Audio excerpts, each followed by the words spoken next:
नमस्कार, सेहत से जुड़े हमारे खास कार्यक्रम हेल्थ गुरु में स्वागत है आप सभी का। मैं हूं आपके साथ ज्योति सिंह। मेडिकल साइंस ने आज इतनी तरक्की कर ली है कि अगर कोई व्यक्ति कोमा में भी चला जाए तो इतने ज्यादा इक्विपमेंट मौजूद हैं कि उनकी सुविधा से, उनकी फैसिलिटी से मरीज जो है एक समय के बाद में वापस आ सकता है और एक सामान्य जिंदगी जी सकता है। लेकिन कई बार यह स्थिति होती है कि हॉस्पिटल में रहना मुश्किल होता है और घर पे हमारे पास में वो सुविधा मौजूद नहीं होती। चाहे हम नर्स की बात करें, चाहे फिर इतने महंगे जो इक्विपमेंट्स आते हैं उनकी सुविधा हमें नहीं मिल पाती और फिर हमें मजबूरी में हॉस्पिटल में ही रहना पड़ता है। लेकिन आज एक ऐसे विषय पर हम चर्चा करने जा रहे हैं जो छत्तीसगढ़ के लिए नया है और आप सभी को भी इसकी जानकारी जो है बहुत महत्वपूर्ण और उपयोगी लगेगी। तो चलिए शुरू करते हैं अपना खास कार्यक्रम हेल्थ गुरु।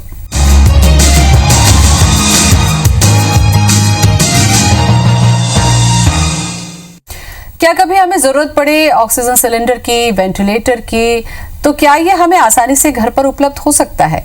अगर हमें जरूरत है किसी नर्स की तो क्या ये हमें घर पर उपलब्ध हो सकती है? ऐसे बहुत सारे विषय हैं जिस पर आज हम चर्चा करेंगे और जानकारी देने के लिए स्टूडियो में 3 खास मेहमान हमारे साथ में मौजूद हैं। सबसे पहले परिचय मैं उनका करा दूं। हमारे साथ सबसे पहले मैं परिचय कराऊंगी प्रदीप साहू हैं, जो बायोमेडिकल इंजीनियर। प्रदीप, बहुत बहुत स्वागत है आपका।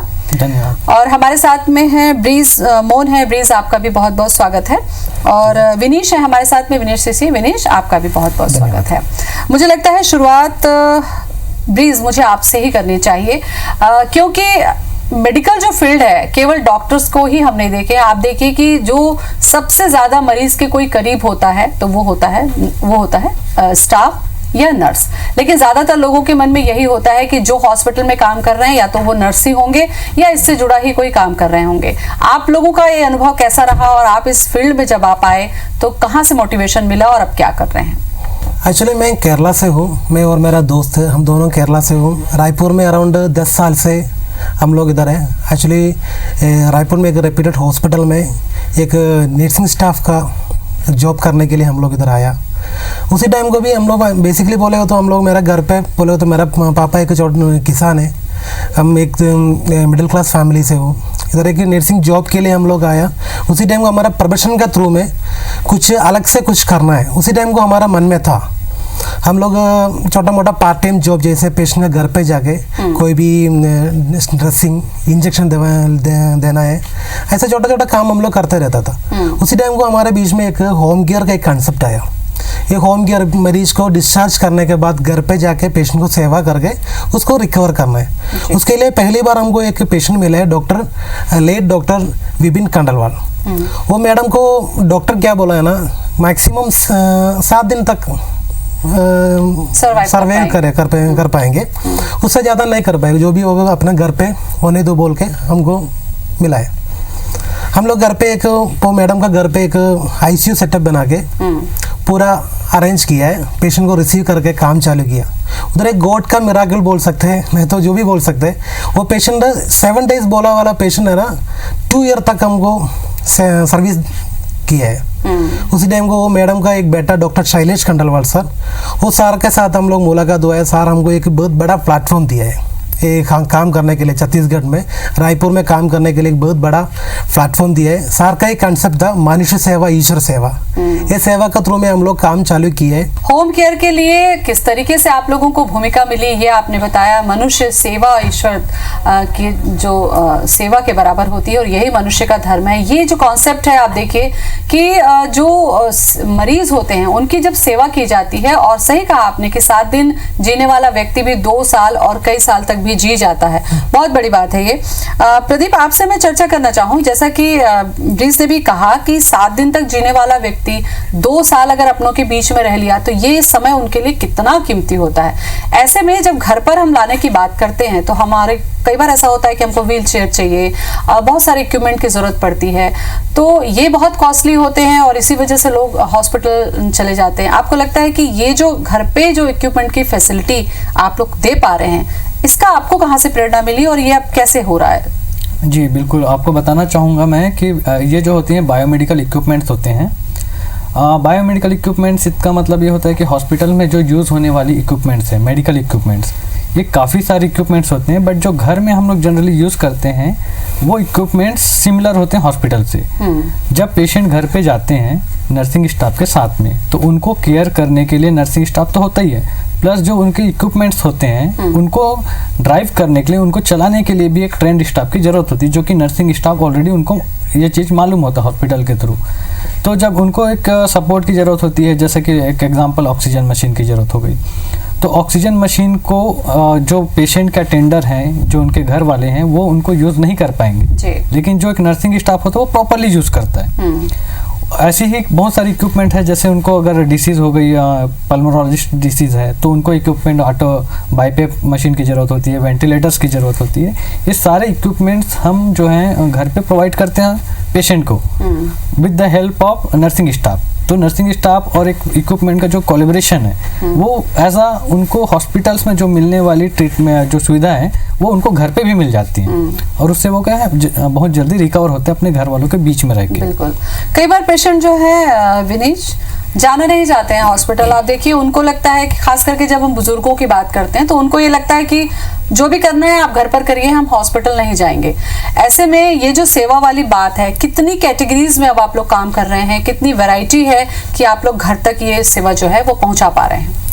एक्चुअली हमारा केयर एट होम का अंडर हमारा मनुष्य सेवा ईश्वर सेवा का ये कंसेप्ट है। हमारा माननीय डायरेक्टर जी डॉक्टर शैलेश खंडेलवाल हमको सिखाया है। सो उसी के थ्रू हम लोग कैटेगरी हम लोग बना हुआ है। फर्स्टली हम लोग प्रोवाइड कर रहे हैं नर्सिंग सर्विसेज, हम लोग प्रोवाइड कर रहे हैं। सेकंड हमारा सर्विसेज है नर्सिंग असिस्टेंट केयर होता है। उसके बाद बेबी केयर हम लोग प्रोवाइड करते हैं, और पेशेंट ट्रांसपोर्टिंग, और रायपुर से पेशेंट को हैदराबाद शिफ्ट करना है, रायपुर से पेशेंट को दिल्ली शिफ्ट करना है, और रायपुर से पेशेंट को मुंबई शिफ्ट करना है। सो ये ट्रांसपोर्टिंग असिस्टेंस हम लोग पेशेंट को हम लोग प्रोवाइड कर देता है। और दूसरा हम लोग फिजियोथेरेपी केयर हम लोग अवेलेबल कर देता है। और हमारा जो हमारा क्लाइंट होता है, होम केयर का जो क्लाइंट है, उसको हम लोग घर में जो मेडिसिन जो पेशेंट को रिकवर आता है वो मेडिसिन ही हम लोग 30 to 40% डिस्काउंट में MRP रेट से हम लोग पेशेंट के घर में हम लोग पहुंच जाता था। सो ये सारी सुविधा हम लोग अभी प्रेजेंटली हम लोग केयर एट होम अभी प्रोवाइड कर रहे हैं मैडम। बिल्कुल। प्लीज अब ये बताइए कि जब शुरुआत आपने की थी तब तो एक बार आप हताश भी हो गए थे कि कहीं ऐसा तो नहीं है कि हमको बाहर जाना पड़ेगा, लेकिन अब कैसी स्थिति है, आप कैसा देख रहे हैं, और कितनी संख्या आपने बढ़ा ली, कितनी सुविधा आप लोगों ने बढ़ा ली, और किस किस तरीके की है? जी मैडम, उसका पहले मैं एक बात बोलना चाहता हूँ। जी बिल्कुल। हम लोगों शुरुआत किया था उसी टाइम को हमको एक प्लेटफॉर्म दिया है वीवाई हॉस्पिटल का director doctor Puneet Saxena sir ji. Sir हमको सर का हॉस्पिटल में एक जगह दिया है बैठने के लिए, वो उसी से हम लोग स्टार्टिंग किया था। अच्छा। फिर दूसरा चीज़ क्या है ना, उसी टाइम का मिनिस्टर राजेश मोहन सर एक बहुत बड़ा कैंप कोऑर्डिनेट किया था। अच्छा। वो कैंप में पूरा नर्सिंग स्टाफ को संभालने का जिम्मेदारी मुझे दिया है। अराउंड 900 स्टाफ को मेरे को संभालने का जिम्मेदारी दिया है। वो बहुत बड़ा एक्सपीरियंस था। अभी फिलहाल आजकल में हम लोग अराउंड 140 नर्सिंग स्टाफ हमारे अंडर पे काम कर रहे हैं। दूसरा हर महीने में एबो 50 का पेशेंट को हम लोग घर पे सेवा करते हैं। फिर दूसरा एक बात क्या है ना मैडम, हमको सबको एक होम केयर का जिस नहीं कर पाएगा। इसमें क्या है ना, हमारा मन में एक सेवना भाव होना चाहिए जी। तब तक हमारा मन में वो सेवना भाव नहीं है तो नहीं कर सकते। बिल्कुल। और ये खूबी हमने देखी है प्रदीप, ये खूबी हम लोगों ने देखी है कि नर्सिंग जो स्टाफ होता है ना, उनमें सेवा भाव बहुत ज़्यादा होती है, और उसमें साउथ का एक बहुत बड़ा रोल हमने देखा है, और हम सैल्यूट भी करते हैं। यहाँ पर जब पेशेंट की हम बात करते हैं, जैसा कि मैनचेस्टर को लेकर इक्विपमेंट पर, तो सबसे ज़्यादा प्रॉब्लम हमने देखा है कि सर्जरी वाले पेशेंट हैं, या फिर जो लंबे समय से कोमा में हैं, या फिर कई बार ये स्थिति होती है कि लेटे लेटे मरीज को बेड सोर की नौबत आ जाती है। आपको लगता है कि ऐसे भी इक्विपमेंट्स है जो घर पे काम करते हैं? जी हाँ, बिल्कुल। ऐसे पेशेंट जो हैं जो सरवाइव कर रहे हैं, long time bedridden patient, long time coma में है, लॉन्ग टाइम एक्सीडेंटल केसेस हैं, या उनकी कोई सर्जरी हुई है। अब क्या होता है कि अगर पेशेंट को हम घर पे शिफ्ट करते हैं तो वो जनरली कंटिन्यूसली बेड पे ही रहते हैं, उनका कोई मूवमेंट नहीं होता, बहुत कम मूवमेंट होता है। तो उनके लिए जो इक्विपमेंट मेडिकल डिवाइस के थ्रू मिलती है वो होती है अल्फायर मैट्रेस, डीवीटी पंप। ये जो दो इक्विपमेंट है जनरली ये बहुत हेल्प करते हैं पेशेंट को वापस से रिकवर करने में फास्टली। अल्फायर मैट्रेस एक तरह का ऐसा डिवाइस है जो एयर पंप के थ्रू 1 by 1 इन्फ्लेशन डिफ्लेशन करता है बेड पे लेटे हुए पेशेंट को। तो उनके बीच में जो एयर गैप होती है वो एयर गैप बराबर रहता है, प्लस उनका बॉडी टेम्परेचर मेंटेन रहता है। इसके थ्रू उनको बेड श्योर नहीं होती। दूसरी एक मशीन हेल्प करती है डीवीटी पंप, जो इसका फुल फॉर्म है डीप वेन थ्रोम्बोसिस। ये कंटिन्यूसली पेशेंट अगर बेड रिडन में है तो वो एक ब्लड जो है उनका ब्रेन तक नहीं पहुंच पाता, तो ऐसी कंडीशन में पेशेंट का ब्रेन स्ट्रोक होने का चांसेस बढ़ जाते हैं, उनका कोमा में और ज़्यादा डीप में जाने के चांसेस बढ़ते हैं। तो वो मशीन के हेल्प में हम लोग एक कफ के थ्रू, मशीन के थ्रू उनका पंपिंग लेफ्ट राइट और राइट लेग पे लगाते हैं। वो एक पर्टिकुलर टाइम पे वो पंपिंग करते जाता है, तो आपका जो ब्लड सर्कुलेशन है पैर से लेकर सिर तक, ब्रेन तक प्रॉपरली ही कंटिन्यूसली बनाता है। इससे क्या होता है कि आपका जो बॉडी में स्वेलिंग है कहीं पे आने का वो चांसेस खत्म हो जाता है, एक थ्रोम्बोसिस का हेल्प मिलती है, प्रिकॉशन हो जाता है। अच्छा, ये जो उपकरण है, कई बार ये कहा जाता है प्रदीप, क्योंकि हॉस्पिटल का जो बिल आता है इतना लंबा आता है और शायद इसी वजह से आता है, तो क्या हर कोई के लिए संभव नहीं है कि इतने महंगे इक्विपमेंट्स हो रख सके? तो सबसे बड़ी बात यह है कि मैं आपको ये जानकारी दे दूं कि इतने महंगे उपकरण अगर आपको चाहिए, खरीदना नहीं भी है, तो आज की सुविधा यह है कि ये किराए पर भी उपलब्ध है। इससे जुड़ी जानकारी भी हम आपको देंगे। परिवार के ज्यादातर लोगों में कई बार ऐसी स्थिति हो जाती है कि हॉस्पिटल में पेशेंट को रखना भी मुश्किल होता है और घर पर ना हमारे पास में सुविधा होती है, ना हमारे पास में जानकारी होती है। ऐसे में ये जानकारी आपके लिए बहुत महत्वपूर्ण होगी कि कुछ इक्विपमेंट्स को आप किराए पर भी ले सकते हैं, नर्सिंग की फैसिलिटीज को भी आप हायर कर सकते हैं और ये सुविधा आप घर पर ही पा सकते हैं। हमारे साथ खास मेहमान है जिनसे हम चर्चा भी कर रहे हैं। प्रदीप, मैं आपसे जानना चाहूंगी कि होम केयर की हम बात करते हैं तो कौन कौन से ऐसे इक्विपमेंट्स हैं जो आज अवेलेबल है और ये किस तरीके से खास अटेंडेंट के माध्यम से होता है या प्रोटोकॉल के हिसाब से होता है, कैसे होता है, आप बताइए मुझे। जी बिल्कुल। होम केयर में जो जनरली यूज़ होने वाली इक्विपमेंट्स हैं, जस्ट सबसे पहले व्हील चेयर आ जाता है, एक आईसीयू सेमी फॉलोर बेड आते हैं, एक आपका बाईपेप मशीन आता है, एक सीपेप मशीन आता है, ऑक्सीजन सिलेंडर आते हैं, ऑक्सीजन कंसंट्रेटर आते हैं, DVT pump, alpha air mattress, ventilators, cardiac monitors, syringe pump, ये जनरली यूज़ होने वाले हैं जो घर पे हम यूज़ करते हैं। हॉस्पिटल्स में ये तो होते ही हैं यूज़, साथ में हम इन पर्टिकुलर इक्विपमेंट्स को अपने घर पे पेशेंट को दे सकते हैं। ये सारी मशीनें जो हैं काफ़ी कॉस्टली होती हैं, जो हम पेशेंट एक बियर नहीं कर पाता उस चीज़ों को। जनरली अगर डॉक्टर ने उनको सजेस्ट किया आपको वेंटिलेटर लगना है पेशेंट को, घर पे सपोर्ट लगाइए, तो वेंटिलेटर एक काफ़ी महंगी इक्विपमेंट मानी जाती है। तो वो चीज़ें जो है मैनचेस्टर टेक्नोलॉजी जो है रेंट पे प्रोवाइड करते हैं। साथ ही वो नर्सिंग जो हम लोग मैं थैंक्स बोलना चाहूँगा विनीस और ब्रिज को, जिनसे मैं मिल के ये चीज़ों को बहुत अच्छे तरीके से हम लोग कर पा रहे हैं। रीज़न इसका है कि ब्रिज और जो विनीस हैं ये केयर एट होम में एक बहुत ही अच्छा भूमिका निभा रहे हैं। इनके थ्रू हमको बहुत ही अच्छे ट्रेंड स्टाफ मिल जाते हैं। इनके जो गाइडलाइंस अच्छे जो फॉलो होते हैं बहुत अच्छे होते हैं, जो हमारे इक्विपमेंट्स को प्रॉपरली तरीके से हैंडल करते हैं। और इन लोगों ने जो काम किया है वाकई बहुत ही सैल्यूट है इन लोगों को कि इन्होंने जो नर्सिंग सेवा जो लोगों को मिल रही है वो भी घर तक वो भी घर में। आप सोच के देखिए, एक हम नॉर्मल सी बात करें कि छोटा सा इक्विपमेंट भी हम अगर किसी को घर पे लेना होता है तो वो एक पेशेंट का टेंडर बहुत घबरा जाता है कि हम ये कैसे करें, हम कहाँ से लें।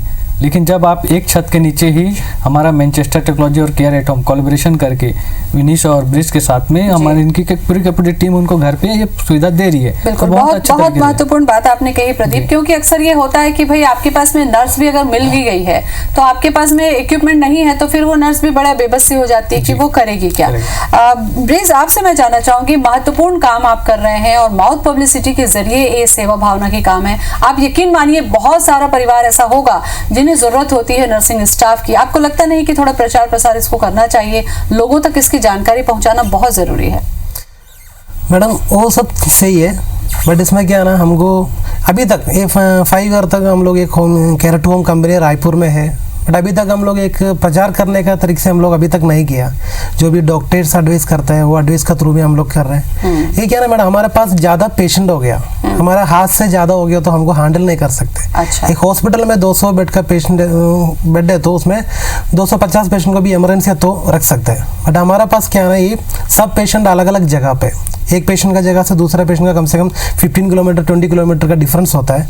उधर से हमको पहुंच के एवरीथिंग करने के लिए मुश्किल होता है। बिल्कुल।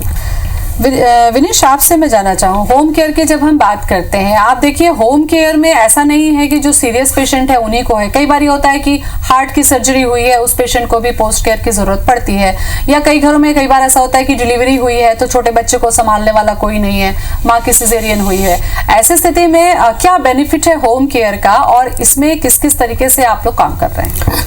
इसमें पहले बताना चाहूँगा, हमारा जो टीम है ठीक है, इसी में हम लोग फर्स्ट हो गया नर्सिंग प्रोफेशनल्स हो गया, उसी में हम लोग जो स्टाफ को हम लोग अपॉइंटमेंट करता है, जो नर्सिंग केयर के लिए हम लोग GNM BSc और MSc क्वालिफाइड प्रोफेशनल को हम लोग अपॉइंटमेंट करता है, और नर्सिंग असिस्टेंट केयर के लिए हम लोग DDGKY और 3 month bed side assistant course जो सर्टिफाइड है उन लोगों को हम लोग अपॉइंटमेंट करता है। उसके बाद उन लोगों को हम लोग 1 महीने का हम लोग हमारा अंडर केराटोमी के अंडर पूरा ट्रेनिंग उसको दे देता है। उसके बाद उनको हम लोग अपॉइंटमेंट करता है, तो अपॉइंटमेंट से पहले हम लोग उसका मेडिकल क्लियरेंस भी हम लोग इसमें कवर हो जाता है। और हमारा ट्रेनिंग पार्ट होता है, ट्रेनिंग में हम लोग ये एक पेशेंट का डायग्नोसिस अलग अलग होता है, सो हम लोग अलग अलग तरीके से उसको ट्रेनिंग दे देता है। एक न्यूरो पेशेंट का स्टाफ अलग होता है, बेबी केयर का स्टाफ अलग होता है, और एक सर्जरी व उसी का पेशेंट को देखने के लिए अलग स्टाफ होता है। सो इसी से हम लोग क्राइटेरिया बेसिस से हम लोग स्टाफ को ट्रेनिंग डिपार्टमेंट हम लोग बना हुआ है। और दूसरा हमारा ये डॉक्यूमेंटेशन पार्ट, हमारा हर हॉस्पिटल में हमको मिलेगा एक पेशेंट का एक फाइल का जैसा। सो हमारा होम घर में हम लोग एक पेशेंट का एक फाइल हम लोग फॉलो करते हैं,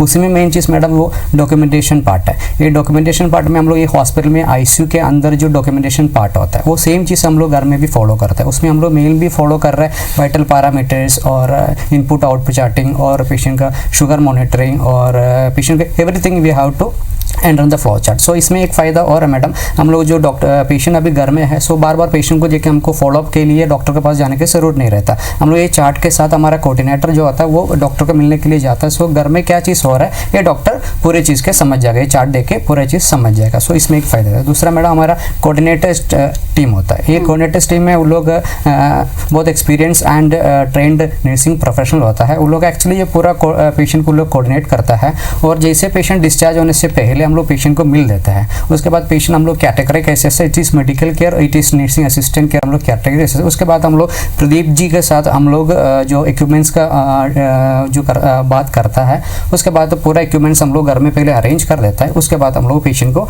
डिस्चार्ज करते हैं। ऑन डिस्चार्ज का टाइम हम लोग हॉस्पिटल से डायरेक्ट हम लोग नर्सिंग स्टाफ से हम लोग हैंड ओवर लेता है with our staff and our coordinator. So हमको पूरी तरीके से पेशेंट का पूरा डिटेल्स हमको मतलब पूरा प्रोटोकॉल ही आप लोग फॉलो करते हैं? जी फॉलो कर रहे हैं मैडम। हॉस्पिटल में हमको ऐसा बेड मिलता है कि आपको पेशेंट को नहीं उठाना है, बेड से आप उठा सकते हैं, खिला सकते हैं, ऐसी बेड भी क्या अवेलेबल है? इसके अलावा कुछ और इक्विपमेंट्स? जी हाँ, बेड के भी कैटेगरीज होते हैं। जैसे कि हम नॉर्मल देखते हैं, सेमी फॉलर बेड होता है, फॉलर बेड होता है, मैनुअल बेड होते हैं, रिमोट कंट्रोल भी बेड होते हैं। सारे बेड्स में अलग अलग फंक्शन होते हैं। जैसे मैं एक सिंपल सा बेड बात करूं, जो हमारे घर पे बेड होते हैं वो होता है स्ट्रेट बेड, लेकिन जो हॉस्पिटल्स में यूज़ होता है जो कि पेशेंट को एक फीडिंग कराने के लिए एक हेड के साइड में पॉपअप किया जाता है, उनको डाउन किया जाता है। उनका फंक्शन आपका मैनुअली होता है या रिमोट के थ्रू होता है, इसको बोला जाता है सेमी फॉलर बेड।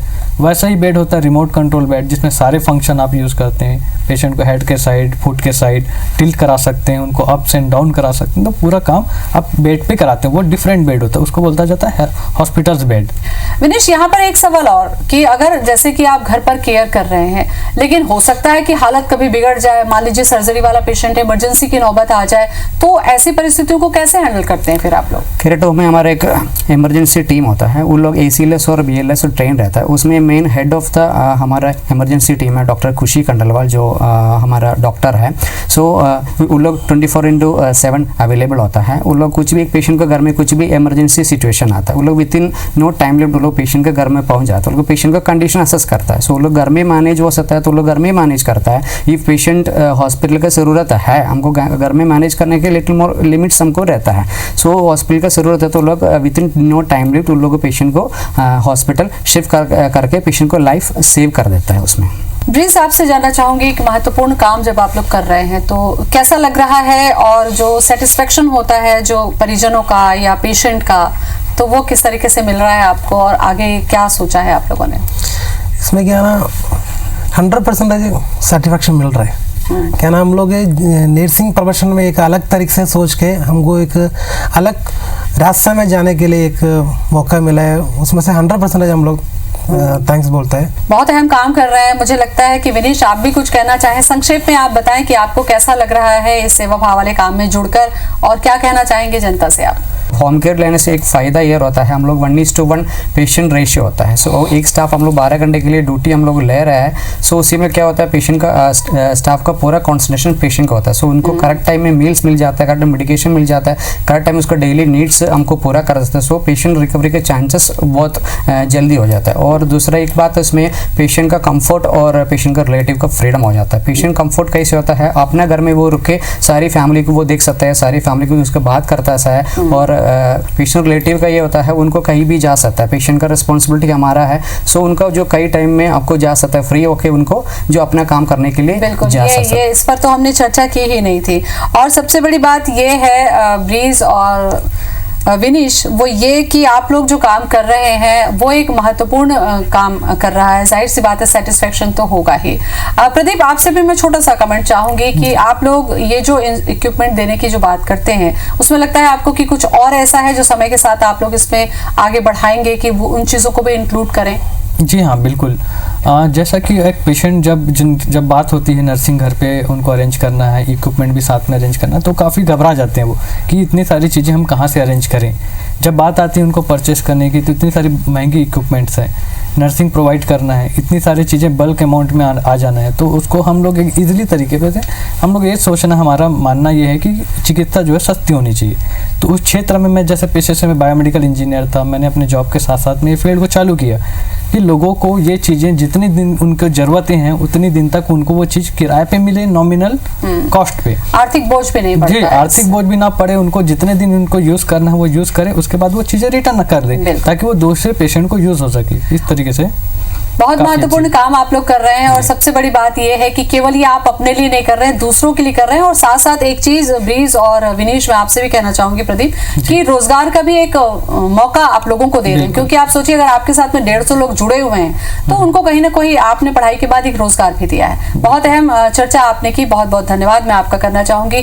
तो हेल्थ सेक्टर में अगर हम बात करते हैं तो ये जो पड़ाव होता है वो बहुत महत्वपूर्ण होता है कि देखभाल करने के लिए आपको घर पर ही इक्विपमेंट मिल जाए, वो भी रेंट पर, नर्स की भी सुविधा मिल जाए ताकि आप निश्चिंत होकर अपने अपने परिजनों की देखभाल कर सकें। फिलहाल इतना ही, नमस्कार।